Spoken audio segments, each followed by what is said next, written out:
Pero yo no hice nada. Conchita, la guardia, cuidado que te viene a buscar. Conchita. Todo el mundo me persigue. Pero tú siempre me acompañas.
And good evening. Buenas noches. Welcome to this Tertulia.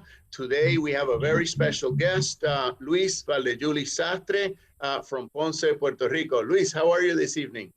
I'm very well. Thank you, Miguel. We are starting a little bit earlier today, the recording, because anyway, the night is busy. Luis Valdejully Sastre is, a coffee grower.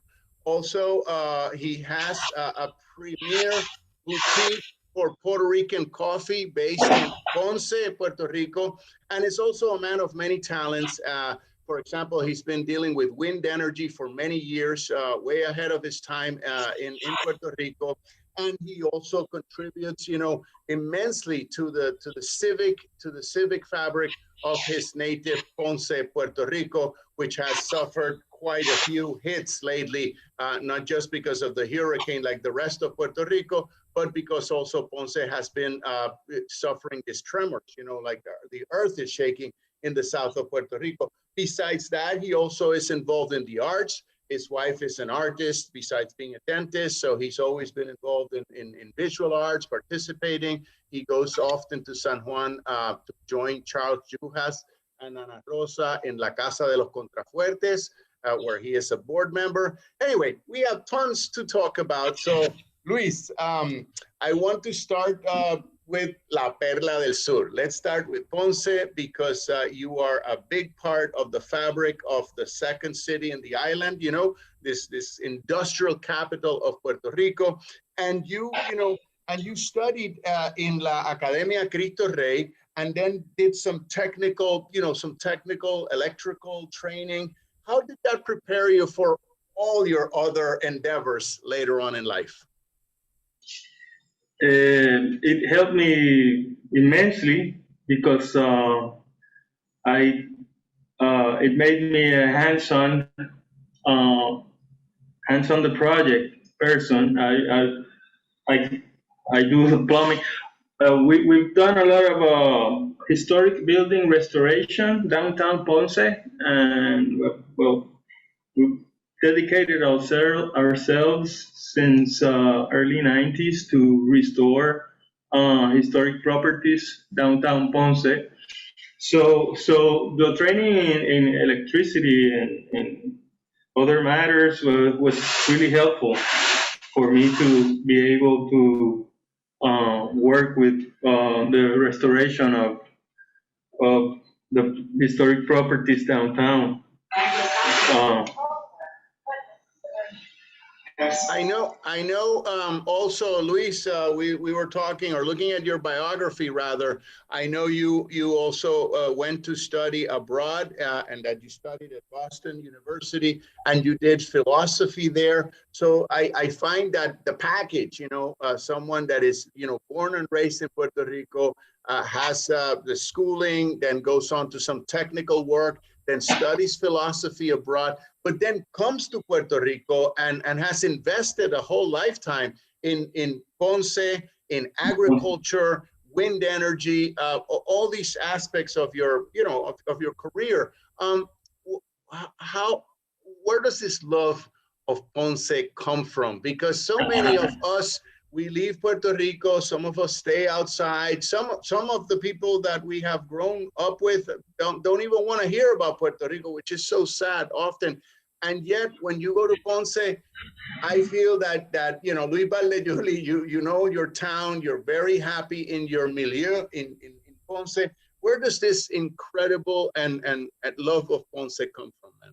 Well, Miguel, I'm gonna my friend, my family from Mallorca, one of my friends there, after Hurricane Maria, wrote me a long letter saying that how could I live in Puerto Rico knowing that I would have to battle all this unforeseen catastrophes, and that I was welcome anytime in Mallorca again, and that please to consider seriously moving out of Ponce and going to Mallorca, and of course it's very tempting, but no, it's here. The family's been here. It's incredible. Sometimes I think that I look down the street from where I live, and I can see my great grandfather's house, which is still in the family. So it's to me it's awesome to be able to have that. I mean, more than 150 years in the same street. So it's difficult to live. But I also saw, I think it was the governor of Hawaii, the past governor of Hawaii, thanking the Chinese, his great grandfather was from China and had to go to Hawaii to cut sugar cane. So he was thanking his grandfather for leaving China because of the conditions that he was living there. And so I often think that and I'm thankful for those who crossed from Mallorca to Puerto Rico and established their businesses here because it was good. It was good. We need to talk about that, and I want to touch briefly on that because it seems to me that the spirit of entrepreneurship that you so embody in Ponce, in Puerto Rico, and elsewhere, since your coffee has traversed the whole world, you know, Café Mayor, Café Gripiñas. I think that spirit of entrepreneurship, and especially now that you're very involved in Jayuya, in the properties where you grow some coffee and other plants, other fruit plants, fruit trees rather. So it seems there is an ancestor or a grandparent or a great-grandparent, and that is Don Miguel Sastre, if I'm not mistaken, right? Miguel Sastre. Miguel Sastre Oliver is my grandfather, and he kept the Hacienda Gripiñas for a long time. It was Hacienda Gripiñas belonged to his grandfather, so it's my great-grandfather. And they came from Mallorca. They came originally from Mallorca over there? From Mallorca, yes, Mallorca. That's the coffee side. Right.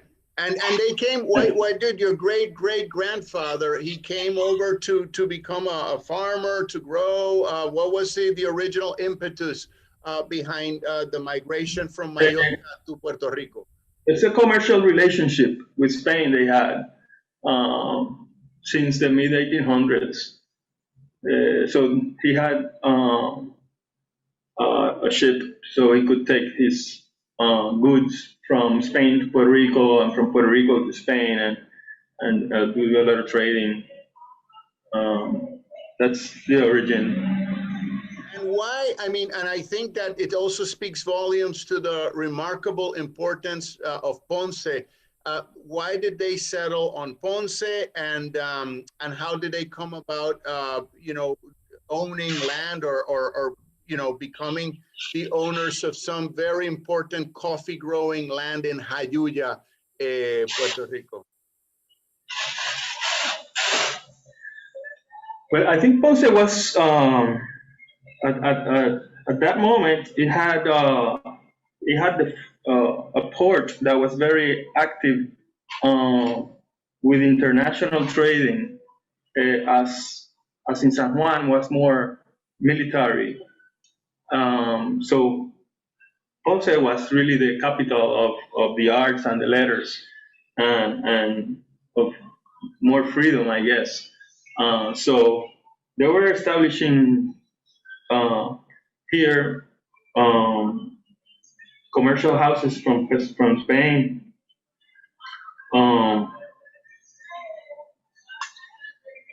So like when General Miles comes into Ponce after spending a few days in Guanica in the Bay, so he comes to Ponce, right? And he writes the President of the United States from the Customs House here, and he's like, "I'm writing you from the next capital of Puerto Rico," and it didn't happen, but but he knew it. Well, there is a saying, right? Ponce, and the rest is a parking lot, right? So I guess it's a parking if you can find one, right? Yeah. Well, I wanna then come, focus on the actual operation today. Like your operations are as a coffee grower, a small scale coffee grower, also right. As a purchaser of coffee from other local growers in the island, and finally as someone that roasts coffee and ships and packages and ships coffee all over the world from the Calle Mayor, right? 2638 Calle Mayor, Esquina Aurora, on the corner of Aurora Street and Calle Mayor in Ponce. Talk to us about the torrefacción, about the coffee roastery. Talk to us about this central neuralgic, the neuralgic center of your operations, of your coffee operation. I'm gonna disconnect here a moment. Okay. Yeah. Cool. This is I don't know if you can see it here. This is. Oh yeah. So. What is that? Is that the grain? Is that the coffee grains? These are the coffee beans being selected. We separate by size. We sort, and then we separate beans that have that are dotted with imperfections, just like over fermented beans or beans that have been bitten, and we try to have a perfect batch, so no bad beans or anything bad. It's only the best. This coffee comes from the importance of the land is the altitude. So we're actually having we're harvesting the densest beans in the island, because depending on the altitude, that's how dense your bean is going to be, and the temperature. So these beans take longer to mature, and so we have we have more density and more aroma and flavor components. So this is actually, and there been tests done in different labs with beans from 1,000 feet, from 2,000 feet, and 3,000 feet, and they found that the coffee grown at 3,000 feet contains 3 times the flavor components of the coffee grown at 1,000 feet. And that's why Puerto Rico has been always has had such good coffee, because we have altitude, right? And we have good soil. We have good soil at that altitude and good temperature. So we've been able to compete in the upper scale market. Well, and I know, sorry to interrupt you, I know that sign with the red cross, the Café Gripiñas, that at some point in the early 20th century, your grandfather or your great grandfather, they won a prize in the World Fair. Right. This was after the change of government in the island, that the commercial companies from Spain couldn't trade with the new owners. The new landlord. So my great grandfather decides to take the coffee beans to the St. Louis World's Fair, and he gets the Grand Prix for the quality of the beans from Gripinas. So this was in 1904. We're trying to develop this. I think I told you that we were trying to get. Let me see if that. Oh yeah, like the Keurig little coffee, like the coffee shop. And this is the little machine. And then we have the honey that we take from the hives. So you were with me the first day that we got the honey. I remember the big buckets of honey, and you are now marketing those along with the coffee. Is there like a package kind of thing? Yeah.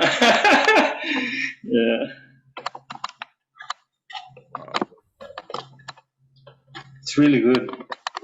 Yeah. So I'm trying to increase storage, but I don't want to run out. This is the other brand that we're doing roasting for other farmers. Amazing. What's that brand? La Perla. What does it say? La Perla Negra. La Perla Negra. Okay, I get it. I see it. Perla Negra.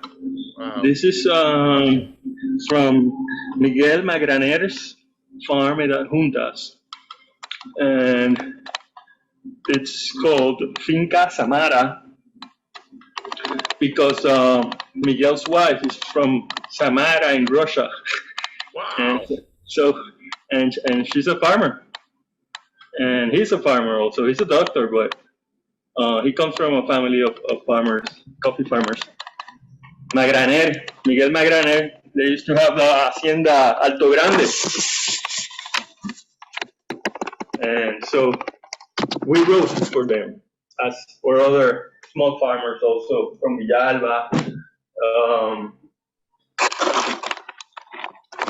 That was an amazing tour, gracias. That was a really nice tour of the Torrefacción. And I think, you know, there is so much to talk about because I really want to touch on, you know, almost tobacco, caña, y café. Well, maybe not tobacco, but and you know, what is the status or what is the state of coffee? I know we lost all the crop during Maria, and a lot of trees were dead and damaged and whatnot. And I've also heard that it's very hard to get people to pick the coffee, to get the people to pick the coffee. So talk to me a little bit about the state of growing coffee, producing coffee for the island consumption, and exporting coffee, because I know you export all the way to England, and you export to the United States. So talk to us about this whole holistic coffee process from Puerto Rico, from the Puerto Rican standpoint, especially after Maria.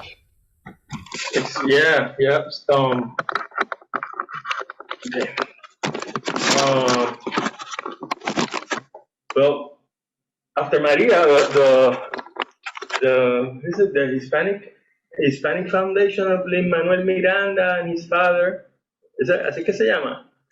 Yo no sé el nombre, pero bueno, the Foundation of the Mirandas, who's been very active. Right. So they got they partnered with Nespresso and Starbucks, and they brought in this brought into the island a new variety that is called La Marsellesa of seeds. And they were able, after a battle with the Department of Agriculture, they were able to develop the seedlings for 2 million plants. So they gave to the farmers, I think, certified over 1 million plants. So that's really good. So, and I think it was this year they did the same thing. So they have a couple pretty big nurseries developing these varieties, and they have helped a lot because the harvest of coffee in Puerto Rico has decreased from, for example, in 2005, it was around 450,000 bags, 100-pound bags, and last year was around 35,000 bags. So it has, it decreased by 17 years, bags, it has gone down. It decreased by 10,000 bags or something like that? By 400,000 bags, more or less. We are at 10% of what we were, more or less, in 2004, 2005. So yes, it's hard to get the workers to pick up the beans. For example, Gargulio, that was a big tomato operation in Santa Isabel. They have to close after so many years of planting tomatoes here, and they left the island. They closed their operations. The mangoes were a couple weeks ago. They were just losing all the mangoes. And same with coffee. Same with coffee. If it's not a family-run farm, it's hard to get the employees. It's hard to get employees. You have to do it yourself almost.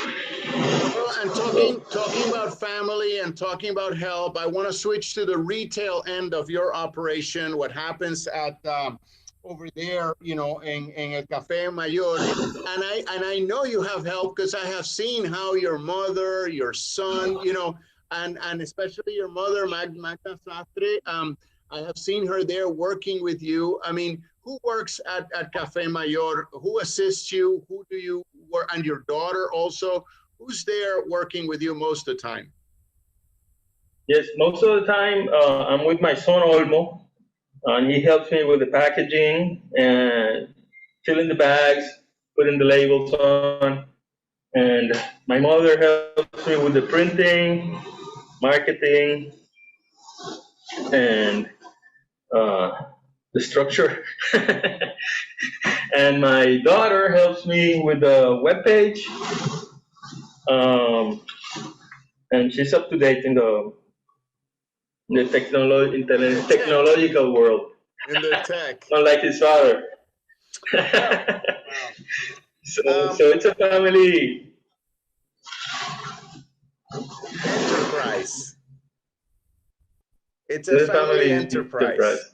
Hey, well, Yes. so I don't want to just, I don't want to neglect the coffee aspect because I know it's huge and it's your access right now professionally, but I would like to delve briefly onto your also, you know, for some time there during the 2000s, I remember you also being very invested in wind energy and working with a Canadian company and bringing windmills to certain areas of Puerto Rico, measuring wind.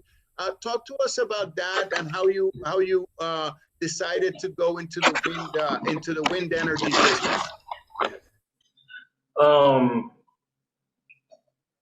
Since the 1990s, I remember going to different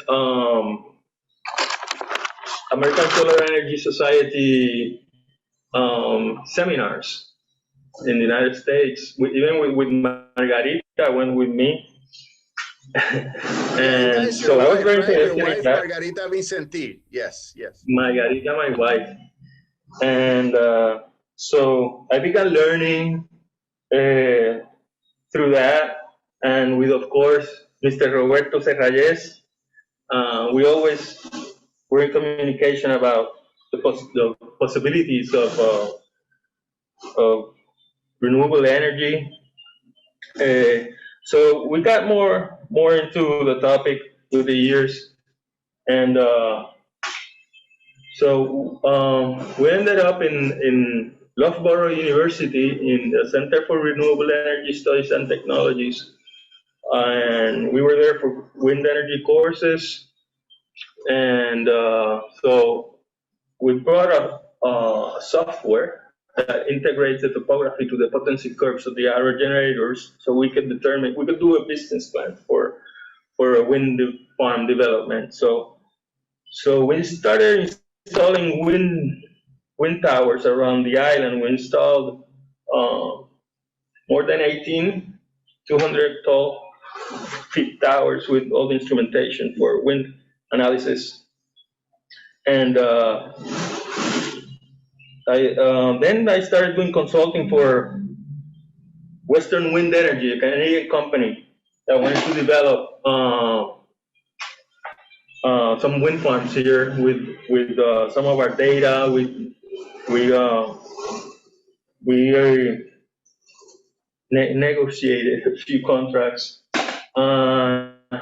Then I went to work with Gestamp, the largest privately owned company in Spain. They used to manufacture all the metal wind towers to hold the turbines. So they decided to get into the business, and they came to Puerto Rico, and I did all the wind measurements and optimization. consulting work for them with that was like 3 years in Nahuabo, and Maria just blew over that wind farm development, and almost every machine broke. So yes, I remember a year afterwards I drove by there, and I didn't cry, but almost.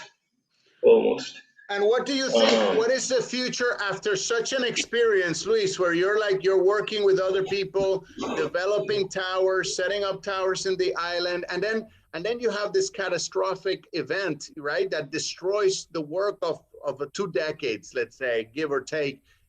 What is the future of wind power, given those, the fact that these things can happen and will continue to happen, right? Or apparently they will.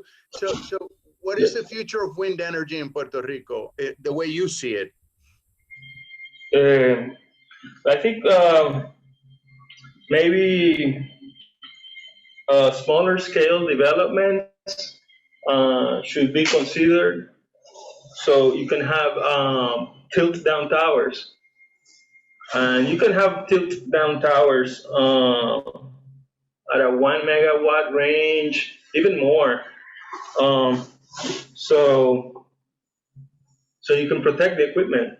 And so some like General Electric won't sell their equipment in hurricane-prone areas, just for insurance matters. So I would go that way. Solar energy resisted solar panels and different solar parks that we have around town, and the different solar installations in commercial spaces really resisted well the storm.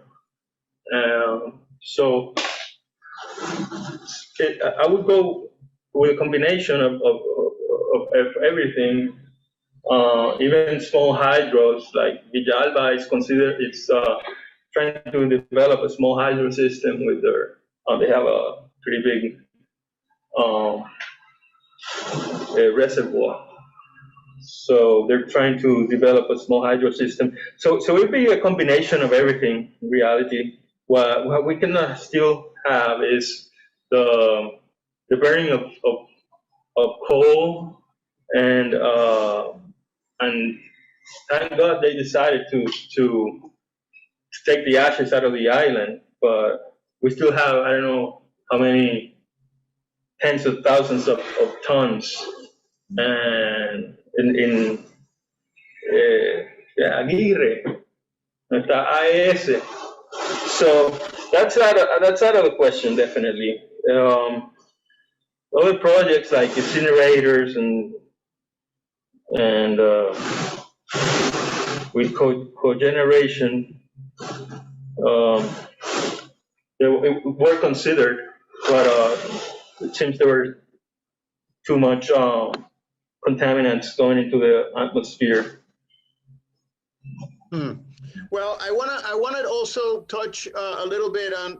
I think I think the people that are listening to this can see, what an amazing labor. I mean, working with wind energy, working with coffee. I mean, and these are things that should be natural, but then you're fighting against the current, because the current is all, non-renewable fossil fuels. Let's import everything we eat. And here you are going with what is natural, with what is probably best for our island, for our people, for ourselves. Now, you have some collaborators. I have seen you collaborate extensively. You mentioned Roberto Serrayes, who's been one of the architects of getting Don Q, one of the best rums in the world, in my opinion, better known in the United States, in the past 2 decades as well. I also know that you collaborate extensively with Javier Bonin, an architect, a Ponce-based architect. Also, of course, your wife, who's a dentist and is there providing dental services to the Ponce community.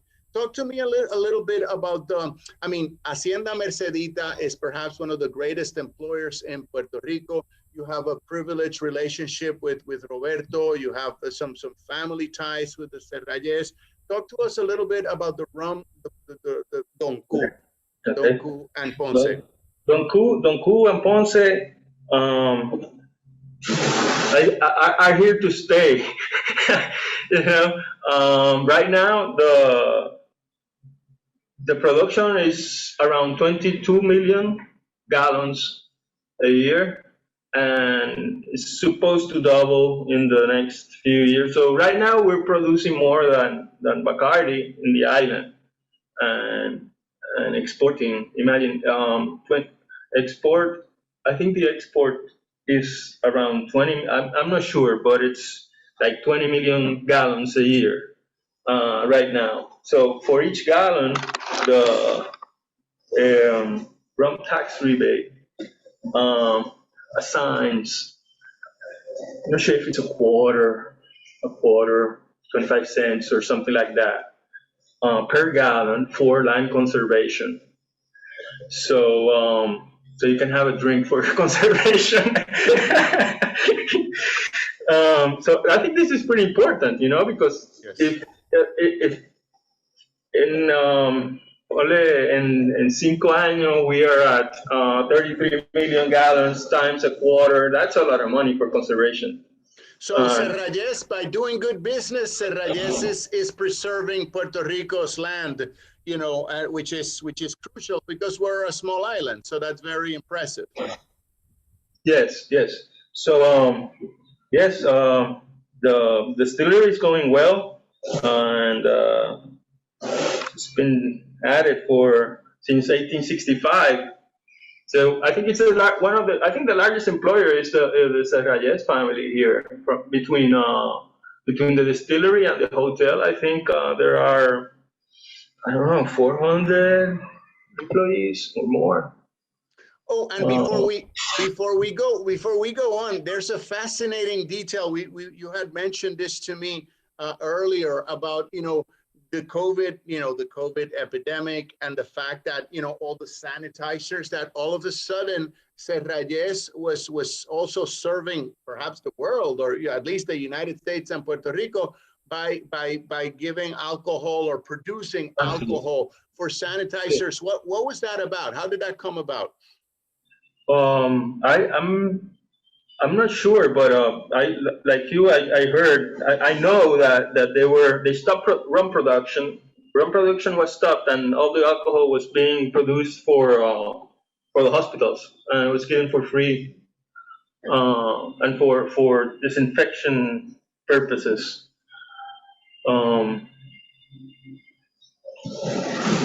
Yes, so it's a privilege, definitely. Okay, well, you know, going forward with this multifaceted, you know, life of yours, professional life, tu sabe, Café, a little bit of the windmills. Are you involved with the windmills right now, or that part you're not so active in right now? I did I helped with the installations of the Naguabo, the Punta Lima wind farm, and did a few installations. We ran the coffee packaging facility in Boca Chica farm, Mangofino. We did it to run completely solar, and the bowling alley, the Asociación Serralles. It's like 3/4 running on photovoltaics. And I was gonna start with the maintenance of the Punta Lima farm, working for Hestamp. But then I got my small heart attack, and so I had to decide from coffee to if I wanted coffee or renewable energies. So I decided for the coffee part. And you're a survivor of a heart attack. This was how many years ago that you had this close brush with death? Because that was a very dangerous moment in your life. How long ago was this, Luis? This was 6 years ago. 6 years ago. I was with Roberto in Coffin Island swimming. I lost my glasses, so I was diving to find them, and I just lost all strength, and I swam back to the boat, and from there had to stay in the hospital for a few weeks until they fixed the problem. But I'm okay now. So when I go, we're working at 3,000 feet. So sometimes younger people go with me, and I can see they're just breathing their heart out, and I'm doing okay, thank God. Yeah. Well, and I know recently, or not so recently, but for some time now, you've been going a lot to Jayuya, Puerto Rico, and you have been growing these fruit trees. You have a small operation growing these fruit trees, and also getting away from it all. Having la retirada vida. The wisdom of going straight into nature, of conversing with nature. Of growing. After Maria,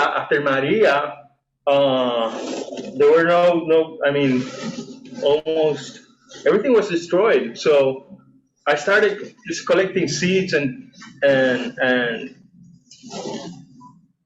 right now we have the nursery. We have a variety of citrus trees, different kinds of limes and oranges. Coffee and de todo un poco. So and yes, so I took the hives over there, and I lost them after the storm, but I found them, and then right now we're participating in the development of the honey in the area, the bees in the area, the hives, just to promote pollination and have really good honeybee. And what's the situation in the island with the bees? Because bees all over the world are falling prey to certain chemicals, and there seems to be a crisis. Right. I think that astronomical number, like 80 or 90% of all the honey comes from plants that are genetically modified. So we're trying not to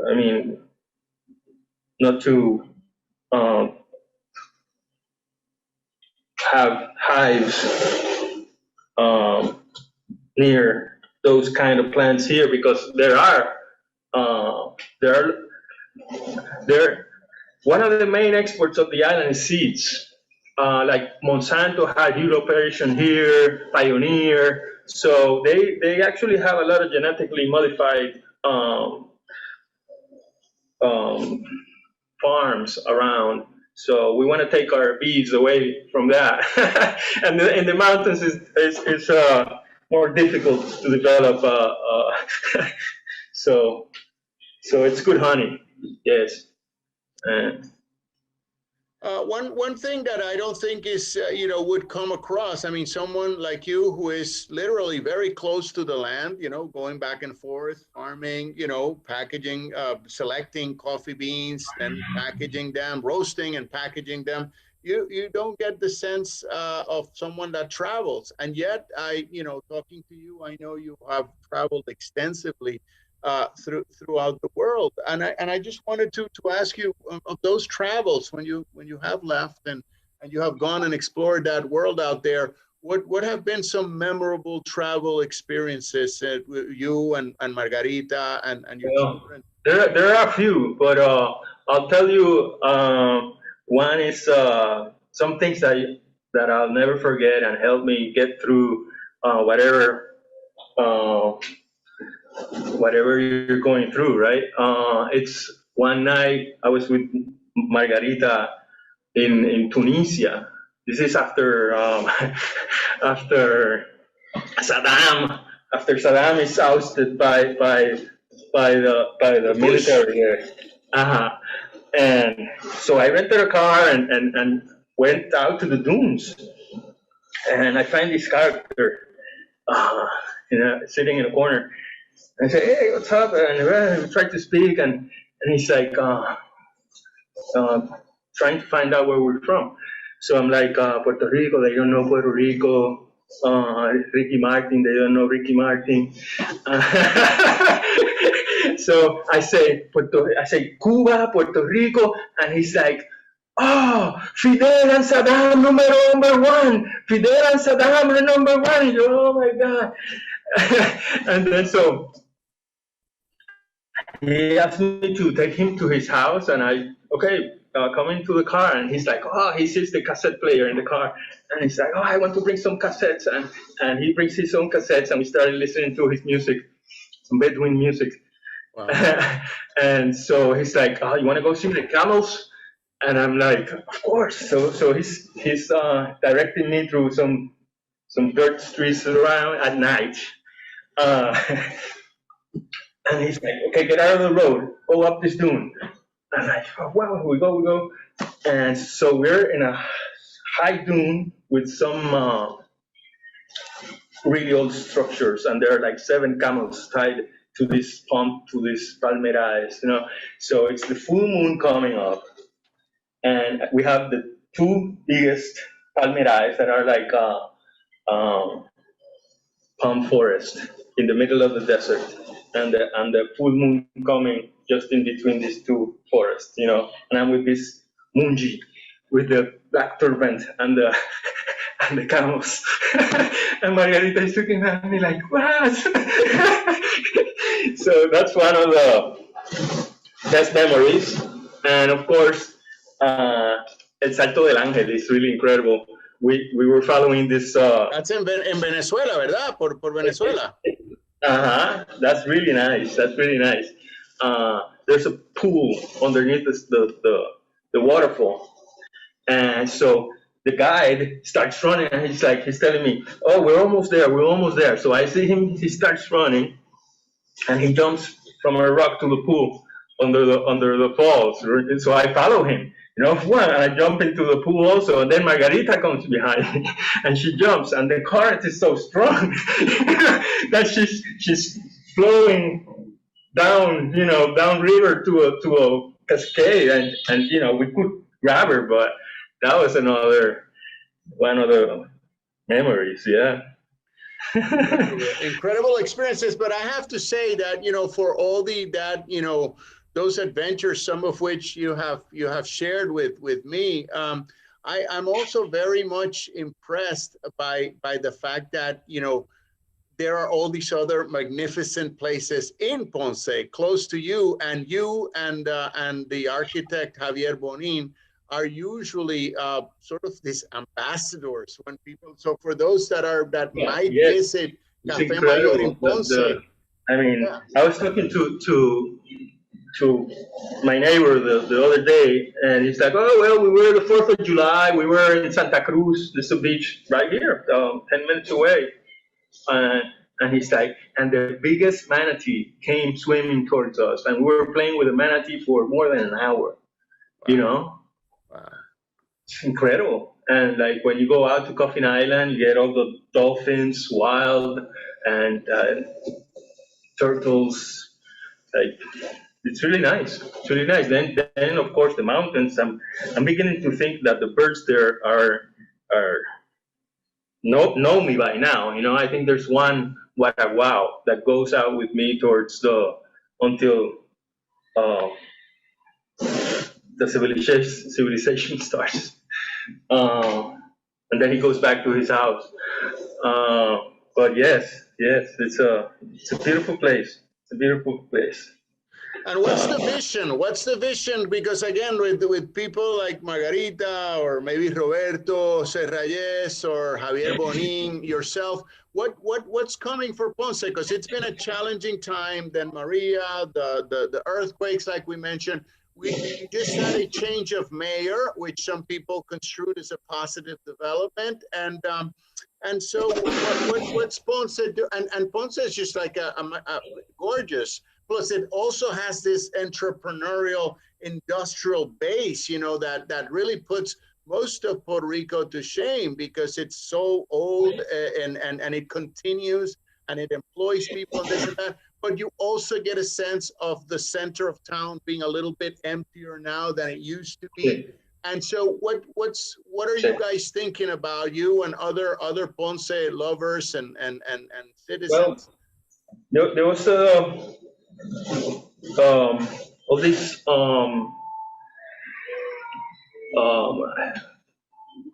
different laws that were developed for the development of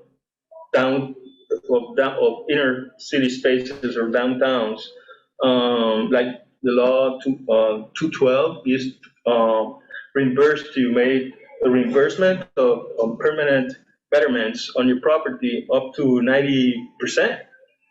So that was really good. But there are lots of big players that, like, some people got reimbursed more than $100 million and stuff like that for huge developments in San Juan. And so I think it was not shared properly, because you can do more with 1,000 small projects, I think. But then money ran out. Government filed bankruptcy, so the law is on hold. We'll see if we can get out of bankruptcy in the next 4 years. We need, first balanced budget was just made it, so we need 3 more of those, I think, to have the junta leave. A lot of people question the constitutionality, but so yes, it's challenging times as always. I think we've never had it easy, in Puerto Rico.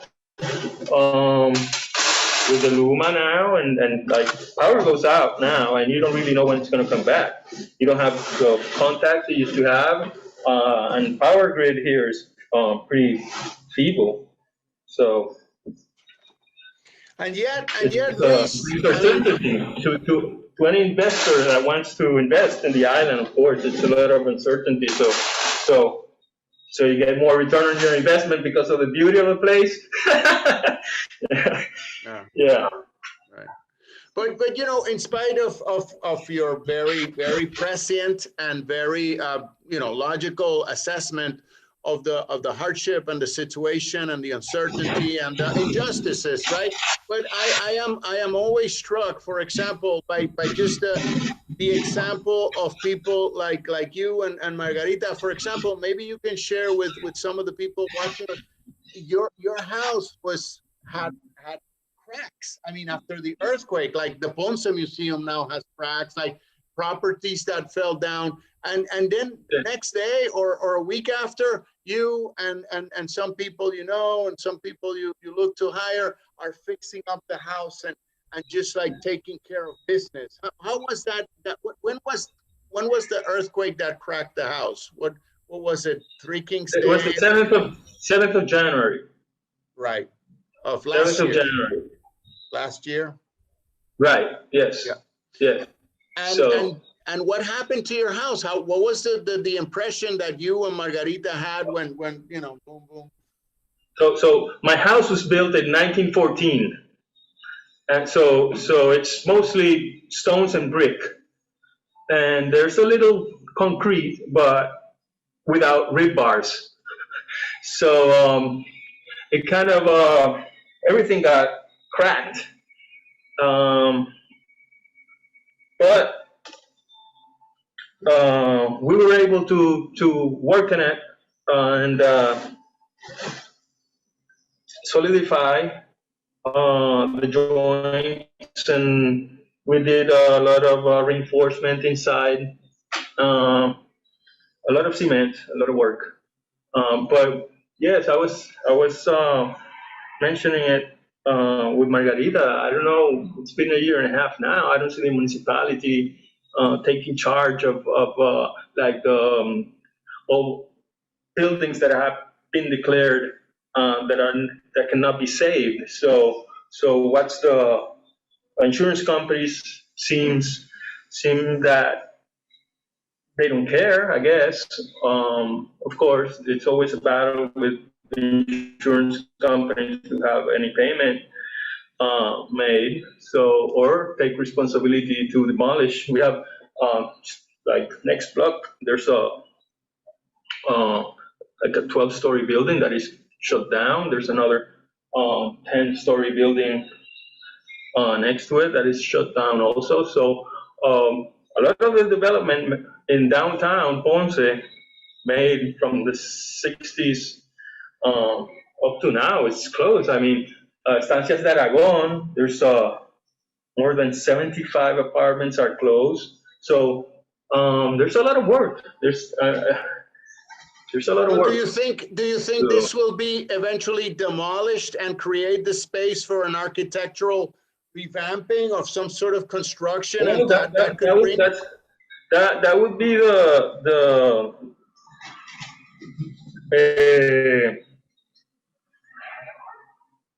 the ideal. I think if I don't see any interest in the municipality to take the control, I don't think it's going to happen in the next 5 or 10 years. I think we might have these ruins next door for 10 years. And so I think the municipality has to take control right now of what's going to happen with these structures. Because since 1992, with the plan Ponce en Marcha, that buried all the electricity, telephone cables, and redid the streets of downtown. And it was a plan to bring back population to downtown. But so when the change of administration came, so all the money was stopped to Ponce, because of course the governor that made the law was from Ponce, and he wanted to invest in his town. So when the opposition party comes in, they stop all this funding. So we saw the one of the main streets in Ponce in total shambles for 15 years. You know what this can do to the mentality of the people, of the community. And then there was some money disbursed, and they finished the sidewalks and the streets, and but there's still projects that are not done. And, Luis, don't you think that this recent Surfside tragedy in Florida, near Miami Beach, don't you think, and in Miami, don't you think that might help pressure municipal authorities? Because the last thing you need is a collapse. And if some of these places have been deemed unstable or unreasonable after an earthquake that has been kept shaking, but that, it's been a year since the big blast. Don't you think that now might be a good time, an impetus to maybe demolish some of these buildings? I hope so. Yeah. I hope so. It's gotta be. Right. I hope there's people from Puerto Rico helping with the demolition company. So, because what implosions have been done in the island, I don't remember. I don't know if there's expertise here.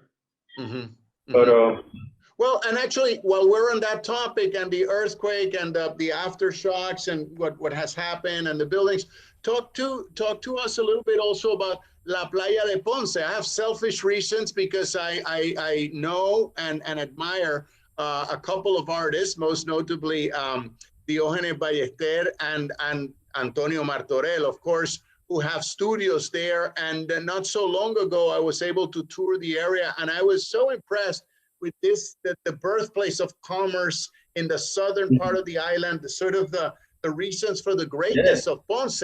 What happened with the earthquake in Playa de Ponce, and how is Playa de Ponce reinventing itself, if at all? Playa de Ponce is it's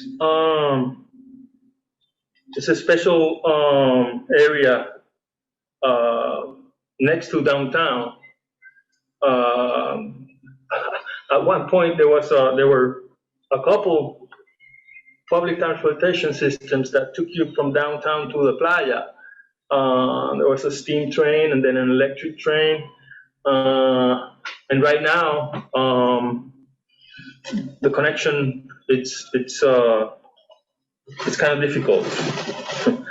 The public transportation to get to the Playa de Ponce is difficult. But it's a great place. It's a great place.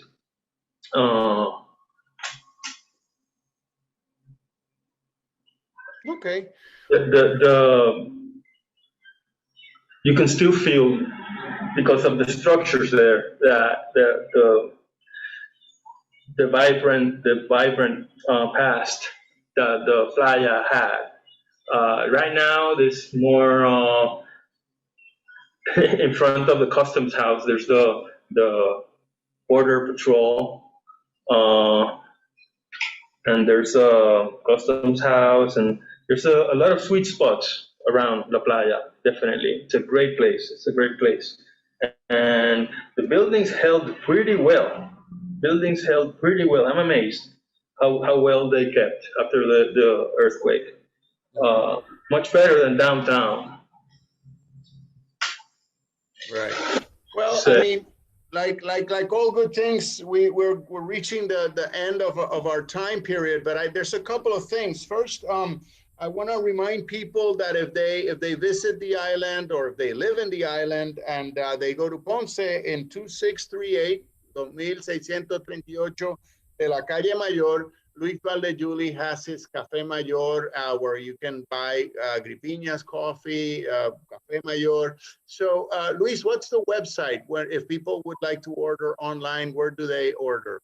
Okay, it's cafemayor.com. Cafemayor.com. You have the website. People can order via the website. And you know, and while we're talking, and to end this in a, you know, to end this in something chévere, I want to ask you three things. I would like to ask you three things. Given your philosophy background and your intellectual pursuits, I want a book. I want a tune, because I know you're also a great musical, you know, fanatic of many things. And I want a drink. So with that, we shall leave our people listening to this, a book, a tune, or a band, or whatever, and a drink. The book I have right now on my night table is Ensayo sobre la ceguera de José Saramago. You know, with the pandemia, the blindness pandemia. A tune would be that I asked my brother to play it for me the other night, and he didn't have it. Espérame en el cielo, Celia Cruz version.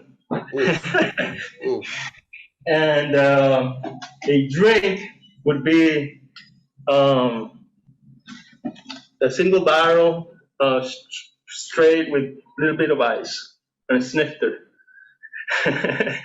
Serrayes, of course. Of course. Well, gracias, Luis. Thank you for your time. Muchas gracias por este ratito. I hope you know, that people are curious about your work, about Ponce especially, and about that remarkable bean that you are harvesting and roasting and packaging. So this is the elusive white bean, they call it. Muchas gracias, and seguimos. Hasta luego, Luis. Gracias. Thank you.